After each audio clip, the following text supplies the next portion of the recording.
தெய்வத்தின் குரல் இரண்டாம் பாகம். வியாக்கரணம் வேதத்தின் வாய். சம்ஸ்கிருதம் சர்வதேச மொழி. சம்ஸ்கிருதம் அத்தனை மனுஷர்களுக்குமான பாஷை. அது சர்வதேச பாஷை. அதுவே தேவ பாஷையும் ஆகும்.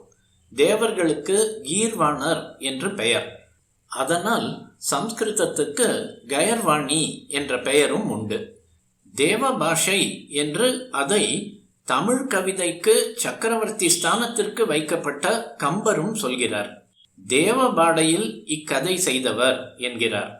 சம்ஸ்கிருதம் நாம தெய்வீ வாக் என்று தண்டி காவ்யாதர்ஷத்தில் சொல்கிறார். தேவர்கள் வாக்கு தெய்வீ வாக். நம் எல்லோருக்கும் தேவர்கள் பொதுதான். அதனால் சம்ஸ்கிருதமும் நம் எல்லோருக்கும் வேண்டியதுதான். அவ்யக்தம் எனப்படுகிற ஸ்பஷ்டமற்ற அக்ஷரங்களே இல்லாத பாஷை அது.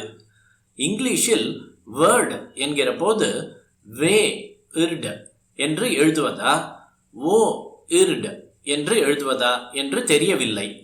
வியக்தமான ஏகாரம் வியக்தமான ஓகாரம் இரண்டும் இல்லாத ஒரு சப்தமாக அது இருக்கிறது.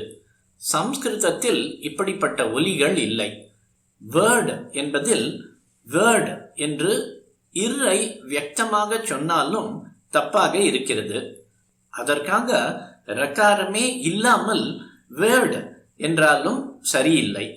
துளி துளி ர சப்தத்தை தொட்டுக்கொண்டு இட்டுக்கு போக வேண்டி இருக்கிறது. இம்மாதிரி அவ்யக்த சப்தங்கள் சம்ஸ்கிருதத்தில் இல்லை. அதேபோல் தாத்து இல்லாத பதம் என்பதே இல்லாத பாஷையாகவும் சம்ஸ்கிருதமே இருக்கிறது. எந்த ஒரு பதத்தை எடுத்துக்கொண்டாலும் அதை அக்ஷரமாக பிரித்து அர்த்தம் சொல்ல முடிகிறது. காதுக்கும் மங்களமாகவும் கம்பீரமாகவும் இருக்கிறது. அதை சில பேருக்கு மட்டுமானது என்று குறுக்கி துவேஷம் பாராட்டுவது சரியே இல்லை. ஏதோ சத்தம் போட்டு அதன் மூலம் விஷயத்தை தெரிவிப்பது என்றில்லாமல் சப்தங்களை நன்றாக சம்ஸ்காரம் பண்ணி, அதாவது சுத்தப்படுத்தி, அப்புறம் பதம் வாக்கியம் முதலானதுகளையும் பெயர் சொல் வினைச்சொல் முதலான பார்ட்ஸ் ஆஃப் ஸ்பீச்களையும் அலசி அலசி வரையறைப்படுத்தி சம்ஸ்காரம் செய்திருப்பதாலேயே இதற்கு சம்ஸ்கிருதம் என்ற பெயர் ஏற்பட்டது. சிக்ஷா சாஸ்திரமும் அதைவிட முக்கியமாக வியாக்கரணமும் இப்படிப்பட்ட சம்ஸ்காரங்களை செய்கின்றனவை ஆகும். அந்த பாஷையை பேசினால் அதுவே மனுஷனுக்கும் சம்ஸ்காரத்தை செய்கிறது. தேவ பாஷையிலிருந்து உண்டானதால் திவ்ய சக்திகளின் அனுகிரகத்தை பெறும்படியாக செய்கிறது.